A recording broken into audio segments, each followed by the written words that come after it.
Do you see my participant box on the screen? No, just a slide. Just the slide, good, okay. All right, 1, 2. Okay. Hello, everyone. We'll get started in a moment. They have a great coffee machine here. It's always nice. It is, isn't it? We'll get started in about 1 to 2 minutes. Thank you for joining us today.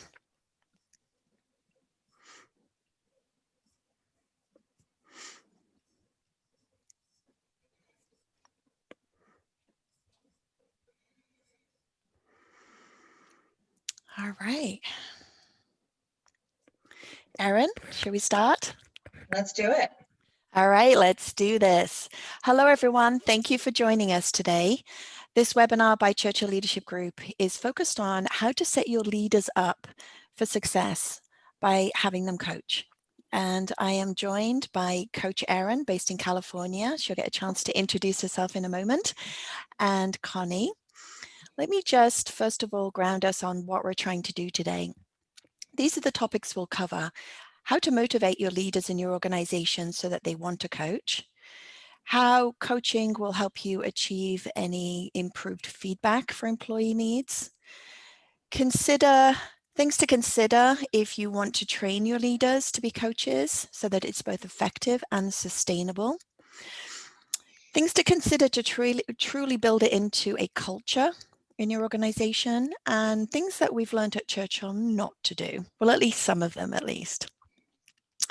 So first of all, let's just ask for some participant input in a couple of words. Please put in the chat, what made you want to join the webinar today? Not a poll, Connie. It's okay. Super keen. Just excited to get those polls out, sorry. That's okay. Just in the chat, pop a few words around why you decided to join today, and Connie will share any comments with us.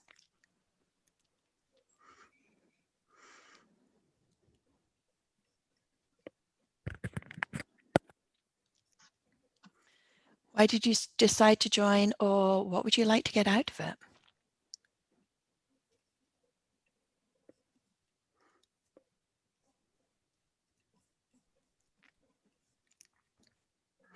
From Sherry, Sherry is wanting to get leaders more involved in coaching and developing their teams versus just managing the fires. Ooh, that's a good one, Sherry. I think we're all aware of those fires and roadblocks. I remember someone describing to me like this, right? It was an HR leader described it, and she said, we have these problems at the first line level. They go to the manager, go to the director, and end up at the VP, and the VP gets really mad as how this got to him or her. And then it comes down sort of again. And some of these sort of N-shaped curve should not be happening. The leader should be able to manage it at a local level and avoid these or deal with them. And we found coaching really helps with that. All right, so let's move forward a little, and I'm going to go through the next few slides super fast because we want to give context for those of you that don't know Churchill, who we are and where we're coming from. And then we'll get into the meat of the discussion today. So Churchill was founded back in 2012 to build leadership and team capacity, which means building the soft skills, powerful mindsets and tools through coaching and learning journeys to increase stronger organizational capacity, greater leadership impact, and greater team performance. And we also have a special sort of fairly unique methodology in that we accelerate our work using a strengths approach. And it's because only 20% of us in the workplace use our strengths every day. That leaves 80% on the table.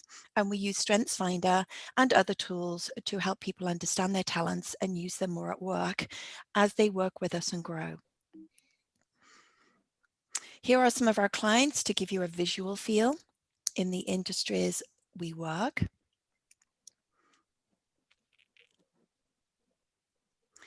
And some more.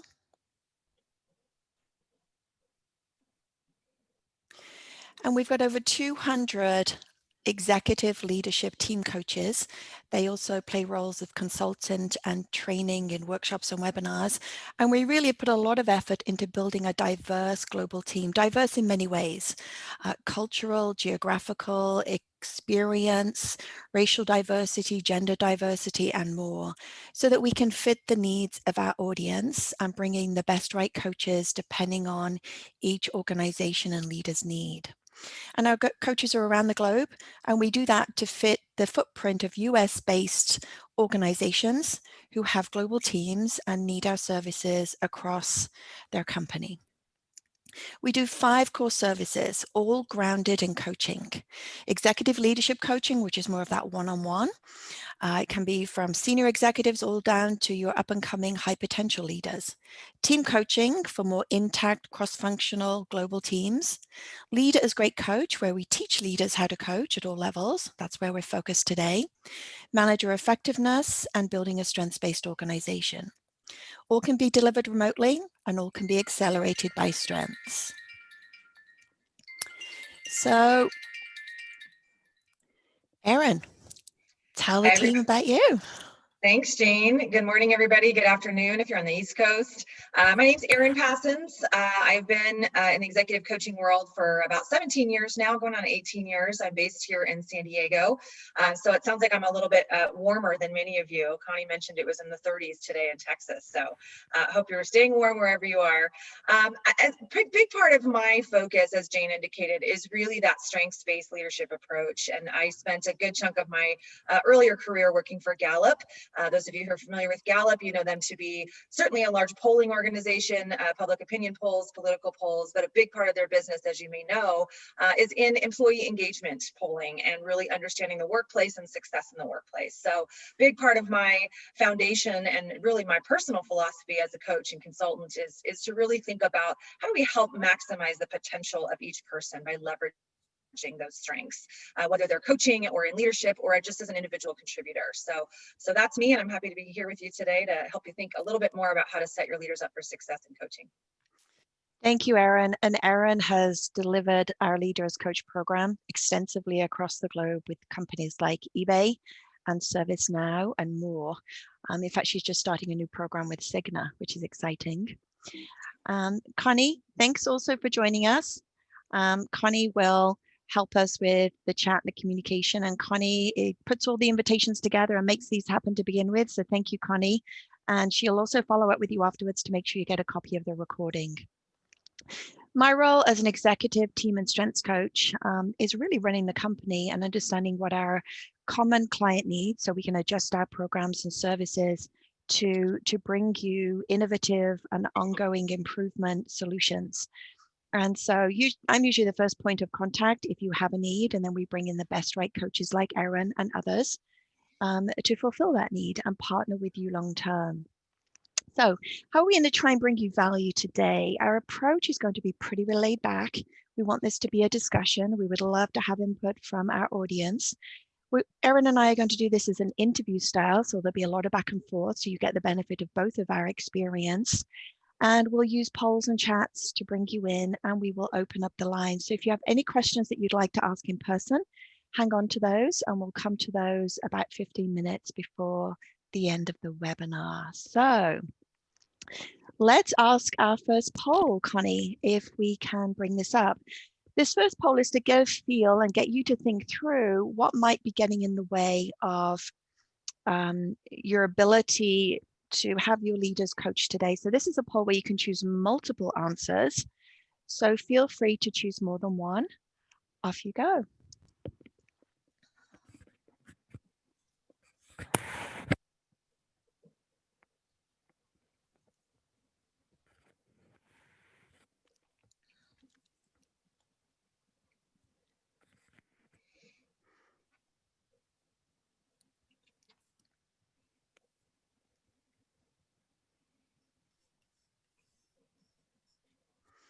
It's quite a bit to read in this one, so I'll just give a few more seconds.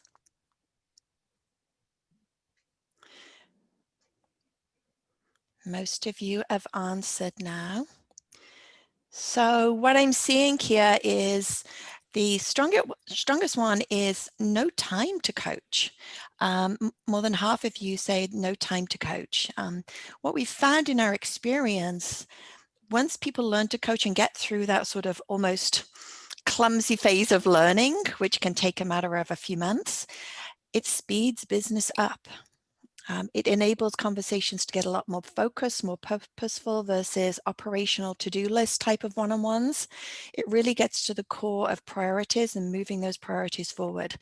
So it's real, no time to coach in terms of perception. Coaching makes time. And we say that from many years of experience. The second one is never been taught how to coach. Of course.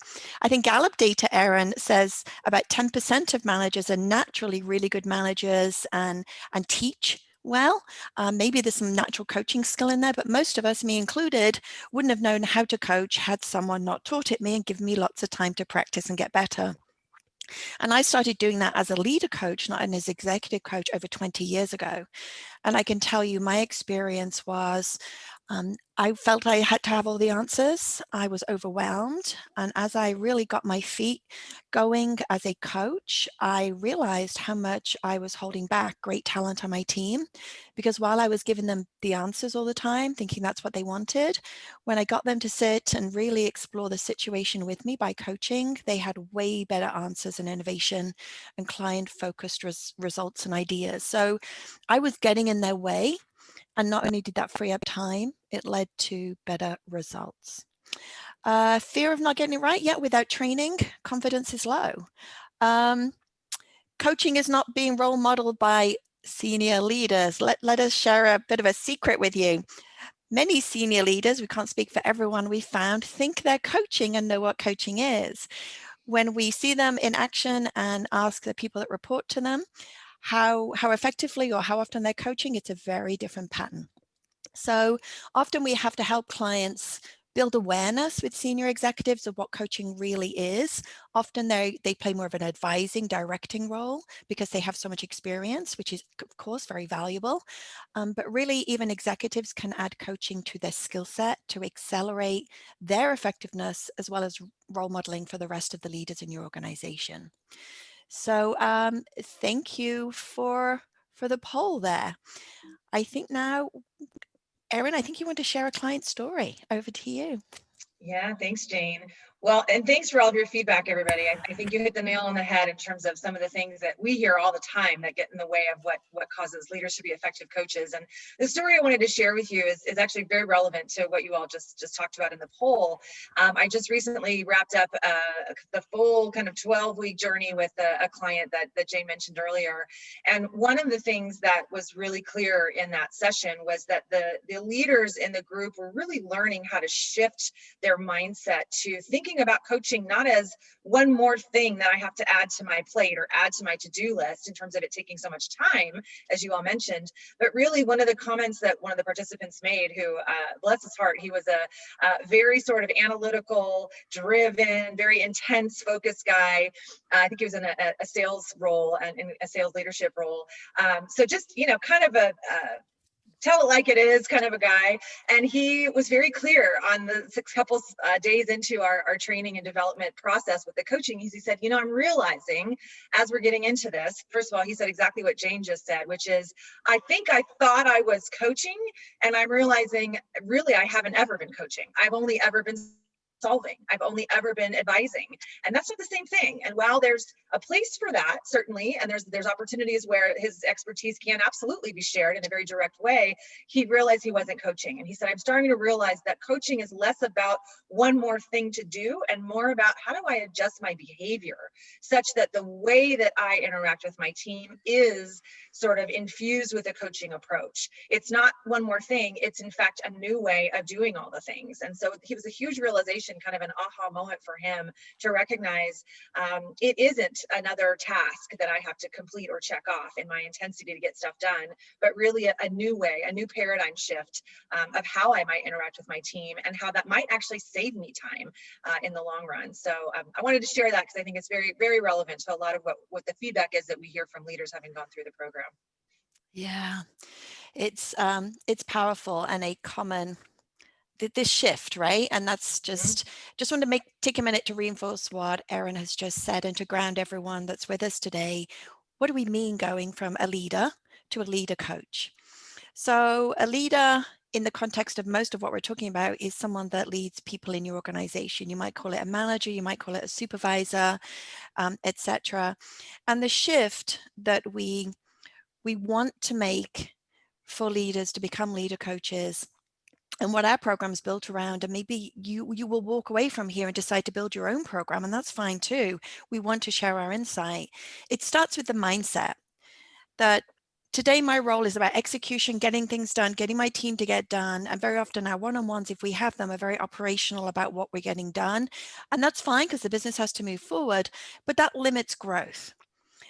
When I become a leader coach, I realize that is my role, and my role is to develop talent so that individuals on my team grow, I grow. And if we do that on scale across the organization grows and has that competitive edge. To do that, I have to have a new skill set.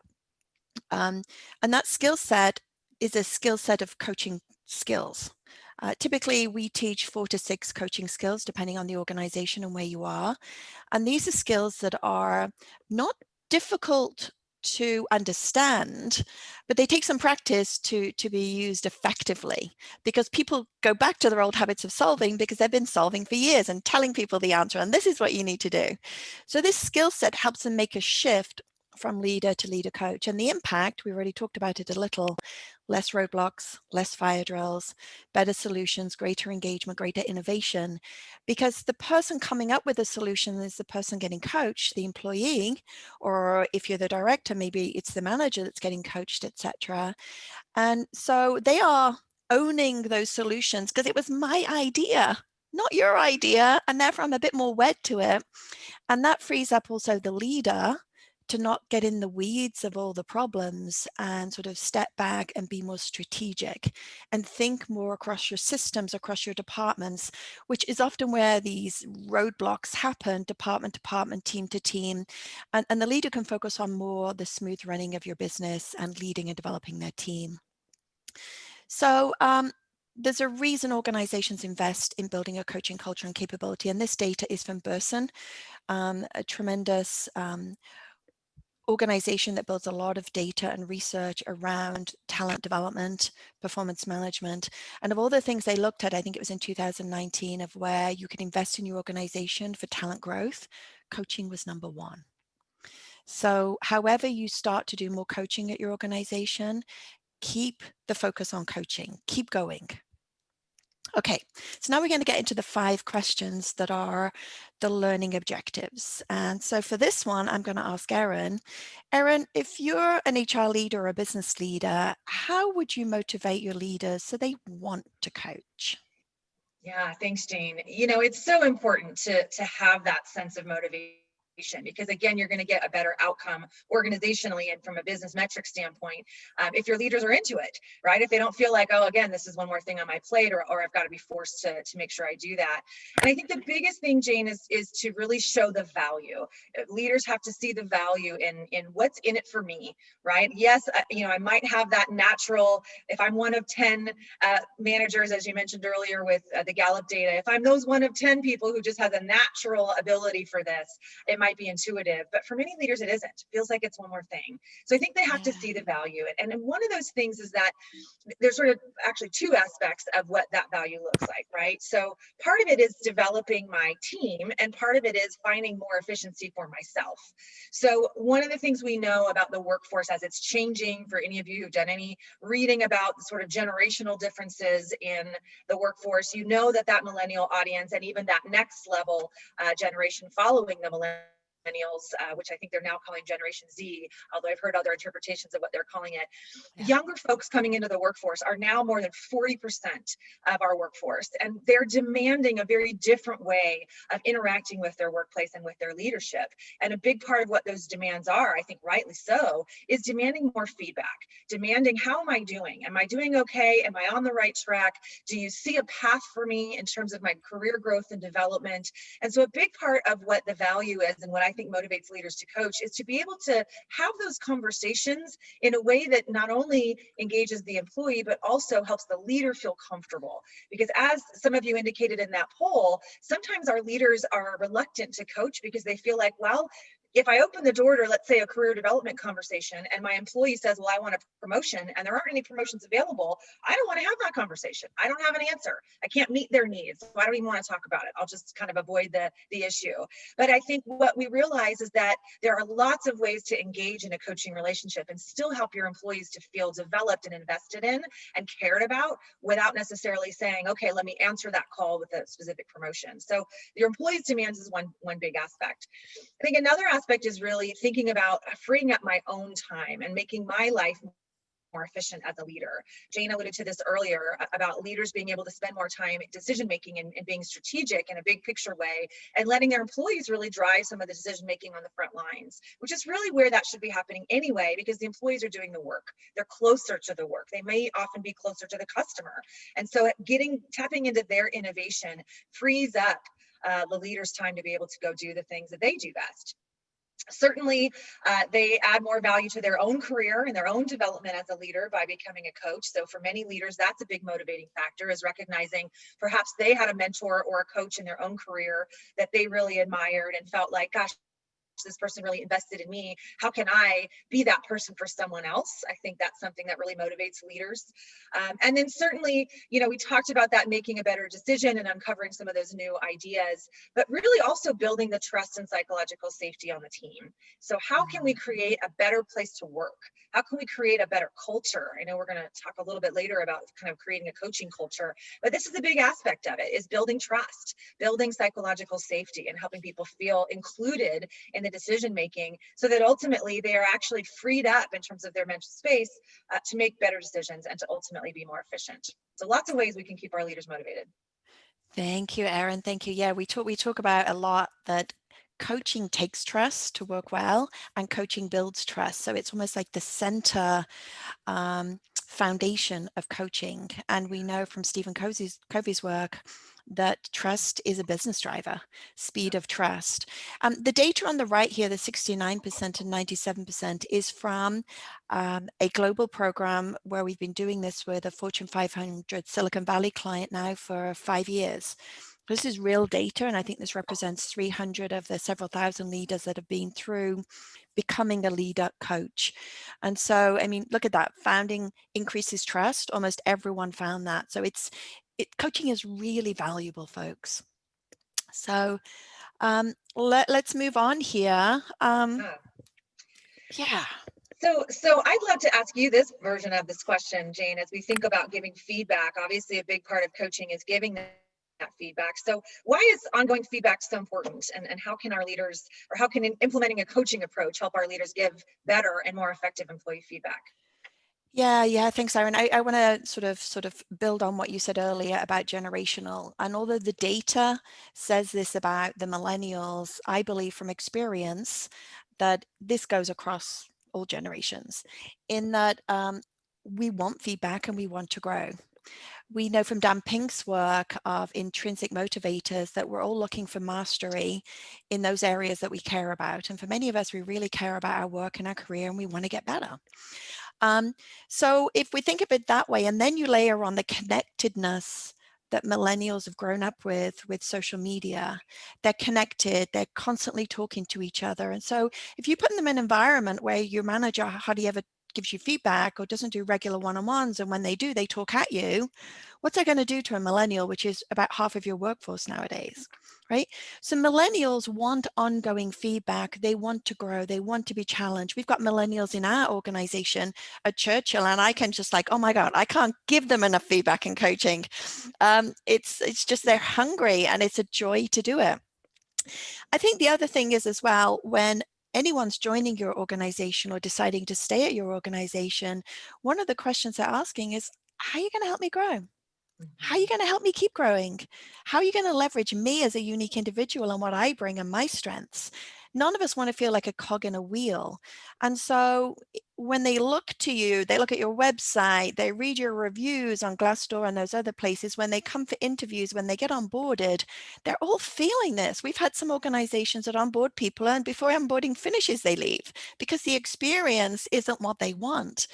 And so you want to give a employee experience that enables them to be empowered, to be the best they can be, that shows you care and that you're never giving up on them and that it's about constant improvement. So that's the people side. Now look at this through the CEO's lens. Do I want 1,000 employees that don't grow for 3 years in a row? Or do I need 1,000 employees that incrementally get better every single year? Which of those is actually going to help me succeed in the business world? Well, I think that's almost like a silly question because we all want people to grow, but business doesn't grow unless the people doing the work don't grow. So that is why it's so important. So let's just get a little deeper on the feedback piece. One of them, this is from the Saratoga Institute, where they looked at over 20,000 people over 5 years, and they are experts on exit interviews. So why people leave organizations, and they found the number one reason people leave is they don't feel appreciated, and 60% that are there feel ignored or taken for granted, and that might spell out why engagement is pretty low across the globe. So how does feedback connect with coaching? Well, within coaching, you're observing people in the conversation, in work, and instead of doing all the talking, which makes it hard for you to observe people, their behaviors, their actions, their impact, you are observing fully and then you're trained then to share those observations so that you and your employee can have a conversation. So it's really, really powerful with feedback. And it's not the type of feedback where you need to fix this, you need to improve here. It's truly reflective feedback where it's focused on what's going right to expand it so you get more success, as well as those sort of roadblocks or challenges that you're observing or the employees observing themselves and bringing to you, that then allows you to have a discussion and the employees getting real quality feedback and taking it to the next level, exploring solutions, which is sort of the whole piece of coaching and putting an action plan in place. The coaching conversations we practice in our program are for 10 minutes. So when people say to me, I haven't got time to coach, I think that gives context. And we've seen unbelievable progress being made in 10 minutes. And if your managers, then your people leaders are with their people once a week, once a month, whatever it is, that builds over time. So everyone's got time for coaching as long as they know how to do it. So Erin, what should we consider if everyone on the call here wanted to do a coach training program, whether it was a Churchill one or a different one, or maybe even build one internally, what should they be considering to ensure a program is effective and sustainable? Yeah, this is a really important question. And I think you hit on a couple of those aspects that I'll just build on now, Jane, is you have to teach your leaders the skills. That's probably the top of the list in my mind is, and many of you all referenced that in the earlier poll as to why are we not coaching, or why are we potentially having challenges coaching? We don't know how to coach. We've never been taught how to coach. Well, and so that's really the number one success factor. And that's really why some of the Churchill programs I think are really effective and sustainable, is because we're really teaching practical skills. This is not an academic exercise where we talk about the value of coaching and the metrics around why coaching matters. We do a little bit of that to set the stage and to share the value, but the vast majority of the learning experience for the leaders is, how do you do this? How do you do this? What are the specific skills that we can teach you? How do you actively listen differently than maybe you've normally listened in the past without thinking about what your next response is going to be? How do you share those observations that Jane just talked about in a way that doesn't feel scary to you? Because I think so many times our leaders are afraid to give feedback because it's uncomfortable, and they associate feedback with negative or constructive criticism. And that's not necessarily what feedback is, maybe a subset of feedback. So I think really grounding leaders in what do we mean when we talk about coaching? How do we define what it is and what it's not? And then what are the very specific learnable skills that you can develop to become a more effective leader coach? So I think teaching the skill set's top of the list for me. in addition to that, you can't just learn the skills and then kind of sit back on your laurels and go, okay, I finished my class, I'm good, I'm a brilliant coach. You got to practice it. Jane and I have been doing this for decades now. We're still practicing, we're still learning, we're still getting better every single day. There are still moments where I have to catch myself as a seasoned executive coach going, oh, don't give the answer, don't give the answer. I still have to practice that sometimes, especially when there's things that, as Jane indicated earlier, with senior leadership, they're so seasoned, they've been around so long, they do know the answers, but that's really not what coaching is. So I think getting that opportunity to practice in a safe environment where there's no judgment, there's a kind of a safe, sacred space among the team that's all learning together to really think about, how do I do this, and be comfortable being a little bit vulnerable and being able to acknowledge, I don't maybe know how to coach the way I thought I did. So practice is a big one. Again, ongoing support from senior leadership and providing those role models who really demonstrate that coaching is important. I think one piece of this is not just making sure that your senior leaders are coaching, but I think also making sure that you're setting the organizational expectations so that leaders feel like, at least initially, there's time and space to coach. I think that's a big one, is that sometimes if leaders feel like their work expectations are up to here in terms of how much I have to get done, even though I might only be able to carve out that 10-minute time to coach, I may not have the mental space to be able to say, let me think about and process and reflect, what are the skills that I need to execute right now to make myself a better coach. So I think that's a big part of it. One thing we've seen that's also been effective, Jane, is including the individual contributors. So you see there at number 5, including those ICs, to develop more effective coaching partnerships. And what we've seen from organizations where they've done kind of a 2-pronged approach, where we're working with leaders and we're also working with the IC group, is that they find that the communication is much easier, much more fluid, because the employee audience understands what their leaders are going through from a learning expectation, and they're also able to kind of ask for help when they need it and ask for the right kind of help. The group I was just recently working with that Jane referenced, one of the situations that we went through with them when we taught the ICs is that the leaders gave us feedback that in reflection, it was so helpful to have the ICs go through it, because they were able to say, you know what, boss, right now, I just need you to give me the answer. I got a lot on my plate. I don't want coaching right now. I just need you to solve it because there's something very specific and I'm working on a deadline. As opposed to, you know what, I really could use some coaching right now. And so they're actually learning to ask for it in a really powerful way, which helps the leaders to have that more effective ability to do that diagnostic process, which can be sometimes challenging to decide, is it time to coach or is it not time to coach? Because as we'll teach in the program, coaching is not appropriate for every single conversation, right? So we do need to be able to allow them that space to identify when's the right time. And then, of course, as we'll talk about a little bit further here as we get into the coaching culture conversation, how do we align a coaching strategy to our business strategy? How do we think about measuring the impact of what happens when we assess in advance of a learning experience where your leaders are in terms of what their self-assessed proficiency is with coaching? Put them through this multiple week journey to learn all the skills and get all the practice, and then assess them again and see what that difference looks like. And every single time without fail, we've seen a significant improvement. Some coaches will actually say, I literally can quantify this from a business metric standpoint. Here's how much money we saved. Here's how much revenue we drove because of my ability, or our collective ability, to enlist our team members and empowering them to come up with solutions. And they come up with solutions I hadn't even thought of. And so it's really a powerful connection to see them make that link between the business impact. And again, weaving it into your culture, which I know we're going to talk about a little bit further here next. Yeah, Erin, I mean, there's so many sort of great points you make here, and I want to sort of just reinforce a couple. Experiential practice. I've gone through 2 situations this year where I had to make IT changes at Churchill and had to work with consultants, and I noticed very much how they would tell me or even show me what to do. And because I wasn't given the opportunity to experience practicing it myself, when I came to do it, it was like a brick wall. And I was like, oh my God, this is just, I'm on the receiving end now, right? So experiential practice, practice, practice, practice. is what's needed with coaching. It's a coaching practice. It's called coaching. When you're an executive coach like us, we have a coaching practice. It's for that reason that it gets better over time, and that's what you have to give to your people. The second is the business alignment.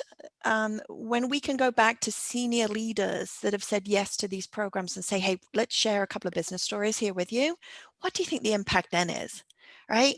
Oh my God, we need to do more of this. Let me sit on one. Let me get involved. The business impact is key. And if you're an HR leader, you want that business impact story, build it around your strategy to be able to do this. And that's why we do this.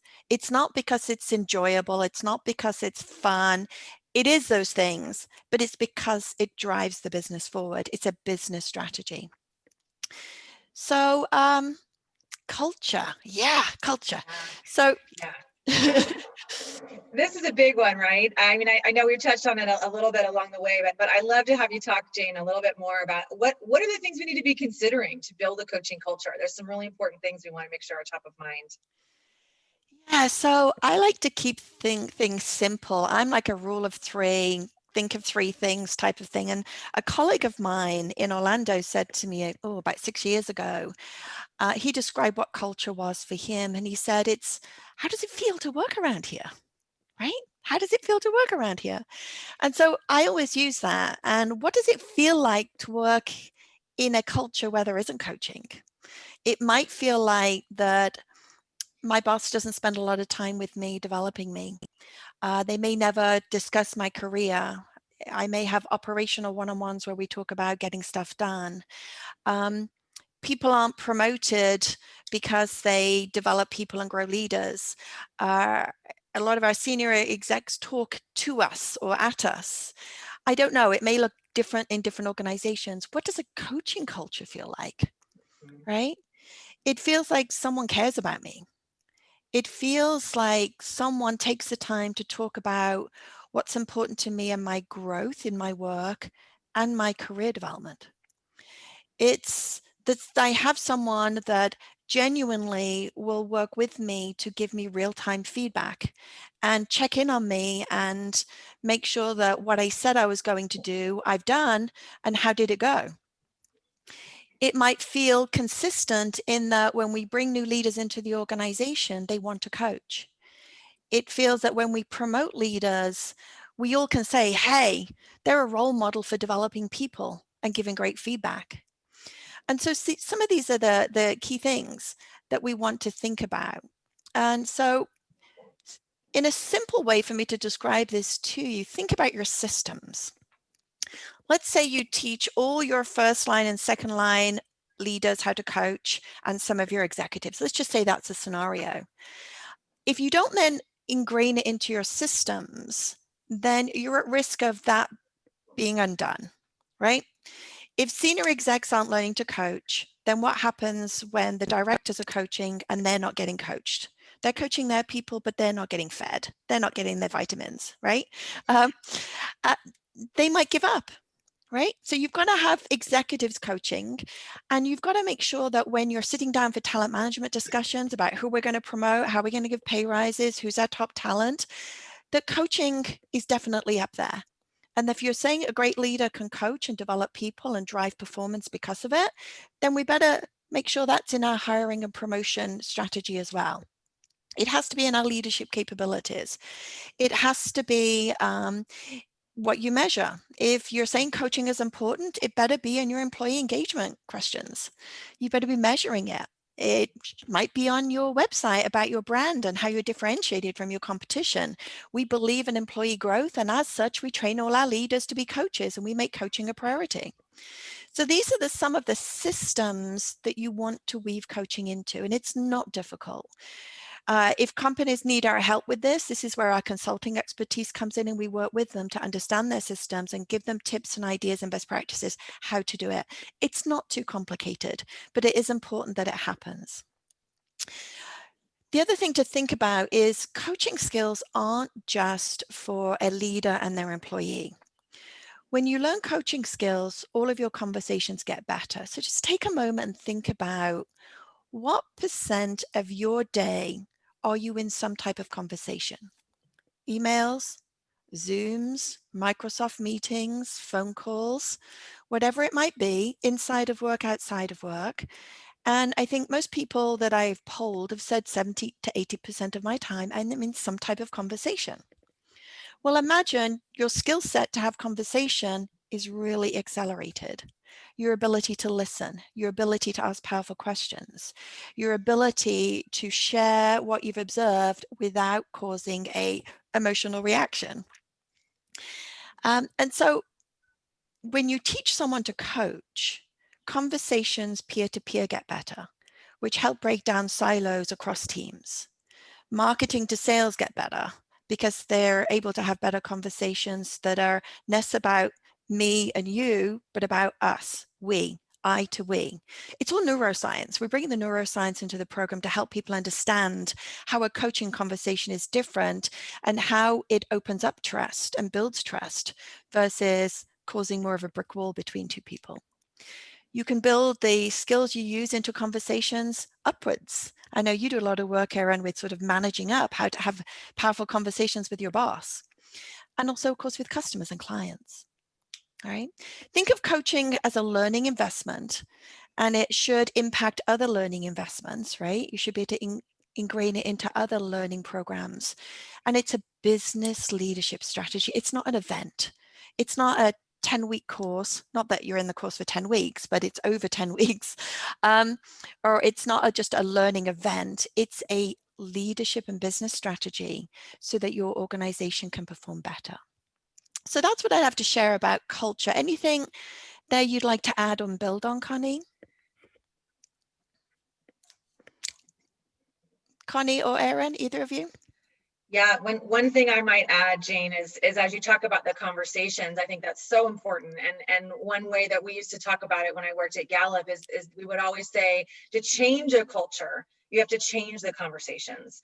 And it's very similar to what you just shared. And thinking about even those hallway dynamics. Again, no one's in the hallway these days and with the pandemic, but in a world where we're actually back into a physical space again, what happens when we talk about conversations of work product while we're at the water cooler or in the break room, all those kind of the glue that holds us together in our conversations is really important. And we can infuse some of those effective coaching skills into every single one of those conversations. And it just becomes, again, as I shared with that story earlier, it's just the way that you change your behavior and change those conversations. So that's one point I wanted to add. And then the other point, this is a little bit kind of bigger picture and maybe not specific to a coaching culture, but I do think it reinforces it. One feedback area that we get a lot from our clients who go through this program is they're so struck by how much these skills and this practice influences their personal life. And how often these types of conversation and these coaching skills are implemented with their kids or with their spouse or with their friends or their sister that they've had trouble communicating with over time. And they just have shifted the way that they listen, or they've shifted the way that they ask questions of their kids when they come home from school. It really has created sort of a profound shift in just their communication style, which is really what we're teaching. Yes, it's coaching skills, but it's really communication skills in a lot of ways. And so I think in terms of reinforcing this culture, what we find is that people say, gosh, I'm able to practice this at home as well, which then reinforces my capabilities at work. And so it's this kind of self-reinforcing cycle, which I think is really important. If they can see the value at home in their personal lives, it just doubles down on the impact that they can make with their teams. I just wanted to add that little twist. Erin, that is such an important, wonderful sort of almost side effect of learning to coach at work. I learned to coach when my son was born. He's 20, and hands down, he'll tell you that our relationship and the trust in our relationship and the openness and depth of our conversations is so much better because of what I've learned as a coach. Yeah. That's okay. So final thing, and these are some bullets. Erin, what are some of top of mind things not to do that you'd like to share with the audience when you're trying to build coaching capability and a coaching culture? Yeah, thanks, Jane. There's some really key things here. And I think the first one is to recognize that this is a journey. right? I often talk with my audiences when we do the workshop itself on the front end of the long learning journey is I'll say, don't try to really get to a place of coaching perfection, right? Don't push yourself, especially when we have these very high performing leaders who are so intense and such hard workers. They hold themselves to a very high standard, and that's not any different when it comes to learning coaching skills. And so they get this sort of pressure on themselves to be perfect. And I always try to remind them, think about looking at coaching as incremental progress, right? What would happen if you set yourself a goal that between now and the end of the 10-week journey, you get 10% better as a coach? And then set yourself a new goal, 10% better the next couple of months, and so on and so forth. So that between now and next year, you've dramatically improved, right? Maybe 50% better than you used to be. And wow, what's the impact of that, right? Especially for folks who are already pretty good at this and maybe just need some fine tuning. So I think that's a big one, is really making sure that we're reinforcing that we're not expecting perfection. We're looking for progress. I think similar to that, not just looking at the skill progression and am I listening better? Am I asking better questions? But is it making a difference? Is it leading to an impact that is meaningful, that maybe even I can measure? Do I see a change in the way that my team members are responding to me, or responding to their work, or responding to each other, as Jane talked about earlier? So I think really looking for that impact is a big part of something, as opposed to just looking at the skill progression. You know, we talked earlier, Jane, about senior leadership and making sure that they're involved and setting the stage and role modeling these behaviors. And this is a big one. Do not let those executives off the hook. It's so easy, as I'm sure so many of you listening here can relate to. Sometimes we have leaders who are so supportive of the leadership coaching culture, and they say, you know, I don't need this, but you all, I am so excited for you all to learn this. I'm good, right? Nonsense. We can all get better. Even if that's really true that they're brilliant at coaching, fantastic. Have them join the program and continue to improve those skills, and ensure that they're coaching consistently, because that is really what sets the stage for success. So don't let them off the hook. I know it's hard, but try to really instill the value in getting them involved in it. And then again, sometimes it's easy to say, again, I don't have time for coaching. And so when things get really busy, or when we have a reorg in the company, or if there's some transition that we're just overwhelmed with work, which seems like it's everyone these days, it's easy to just kind of put coaching on the back burner. And what we try to invite our clients to reconsider is, again, thinking about coaching as a paradigm shift. How might you use coaching to reprioritize the way that you get your work done? How might you use coaching to kind of enlist the support, perhaps on another level, of your employees? Maybe there's more that can be done for them to take pieces of ownership off of your plate. And so really using that coaching model to help you through those busy times, as opposed to say, let's set it aside and we don't have time for that right now. So I think that's another big one to kind of watch out for. Yeah, and if it's weaved into your culture, it wouldn't be stopped. It's the vehicle to be efficient when things do get busy, right? That's right. It That's becomes, it's your strategy that you implement. right. Yeah. Yeah. So I'm just going to go forward a couple. I want to ask Connie to open up the lines to see if anyone has any questions. And as she does that, I'm just going to share just a high level of what we do when we teach leaders how to coach. So here are some of the clients that we do it with. This is ongoing. We've been doing this for years.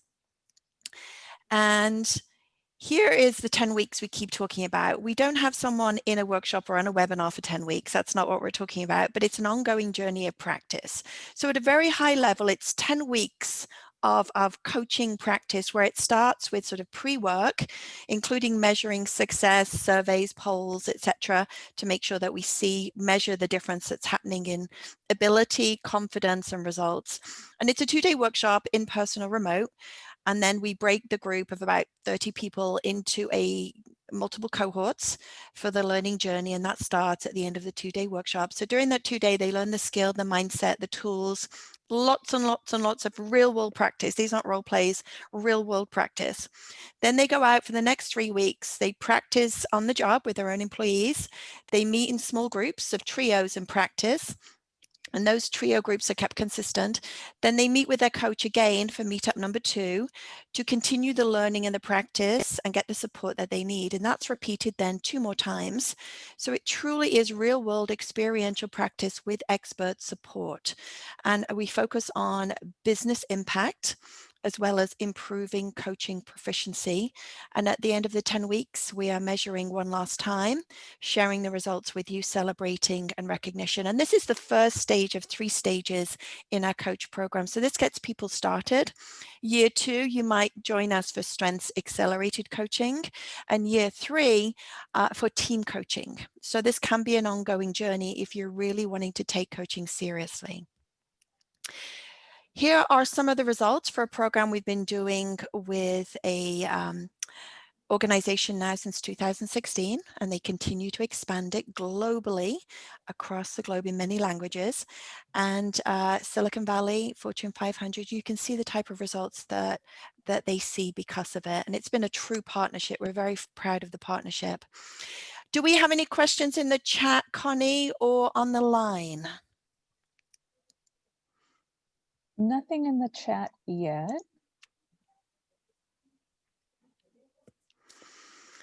Anyone on the line like to ask a question? Make sure to unmute yourself if you want to share with us.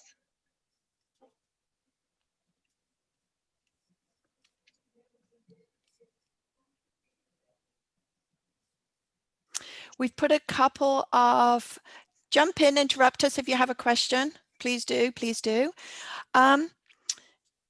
This first one. Yeah. So I'd love to have you talk through this, Jane. You know, what if one of the organizations that's out there listening today wants to do it internally? Can we help them do that, and how do we do it? Yeah. So we popped a couple of common audience questions in here. I think we just got 2 or 3 of them. This is one of them. Thank you, Erin.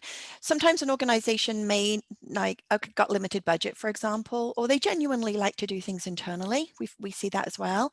We have a train the trainer program, so we can set you up to success to do this using our materials, our tools, etc. We get you started, then you're off. So that is always an option. And if you want to learn more about that, then please reach out. Do we hear someone come off the line? Do we have a question there, Connie? I hear some background noise, so if anyone wants their voice to be heard, feel free. Erin, one for you. How would we help leaders be effective coaches when everyone's working from home?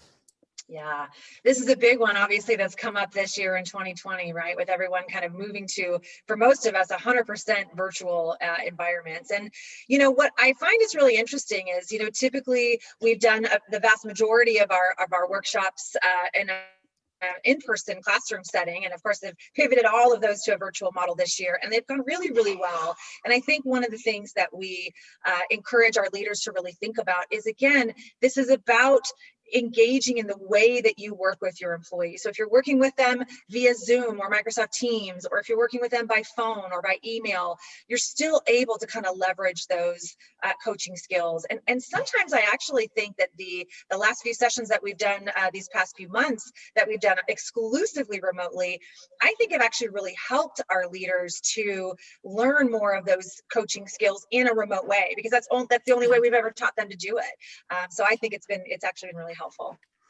Thank you. In fact, I heard from one of our clients recently through the coach that's working with them, and we've inserted gamification in some of these programs, which is not my space at all.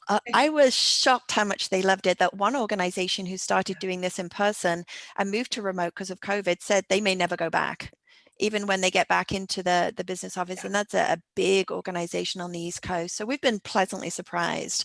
And of course, the big part of this was always remote, even before COVID, that we do this because of the global teams that we work with. Yeah, so this is another big question that we get a lot, right, Jane, is how do we tailor it so that it's really customized to us, so it has our own organizational look and feel? And we do this quite a bit. So share with us some of your approach in that way. Yeah, I think of clients in 3 different ways. One, we don't know how to do this. We don't want to know how to do this. Come in and do it for us. Where we would do a little bit of tailoring to make sure that the nomenclature, the words, the title, how the program's delivered, you know, is it within 10 weeks, is it 12 weeks, is it shorter? All of those type of things are flexible to fit your organization. So there's a little bit of tailoring. Then there are those that really want to partner and look at the whole program and insert little bits that are very specific to them. We build custom practice scenarios for some demonstrations, for example, around specific scenarios the organization's going through. and there's more sort of tailoring. And then there's a third one where really show us how to do this and then be gone, right? And so to do that, we always have a 4-phase approach to all of our learning journeys, whether it's leaders, great coach, manager effectiveness, or others. And so there's this an analysis phase where we really get to know you and look at your data and look at and work together. It's really a true partnership. Then there's a design, and some of these phases are short depending on where you are in those 3 scenarios. Then there's a delivery, which is the bigger phase, and we're reflecting at all points to make sure we're agile and constant improvement. And then there's a final reflection phase. What have we learned from this? Where do we go from here? So we found it's a simple but very effective approach to all of our programs that enables us to tailor it to your unique needs.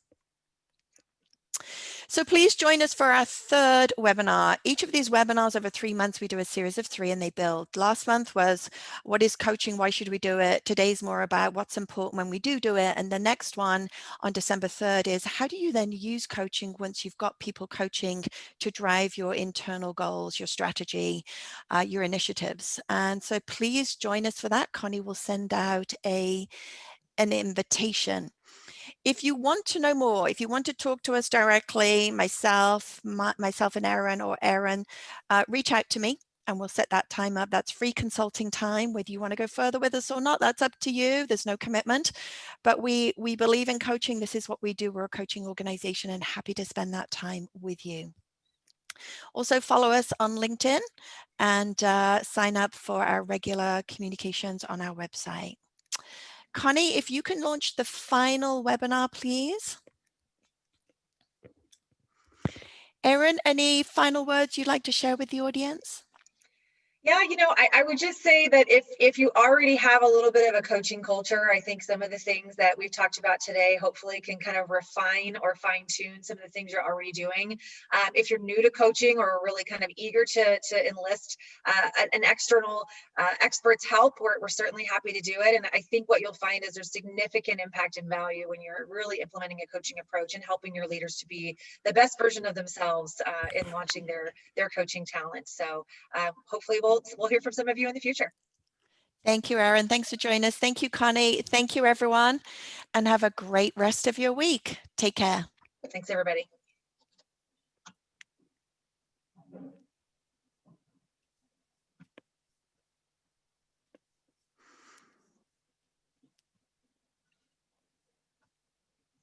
All right.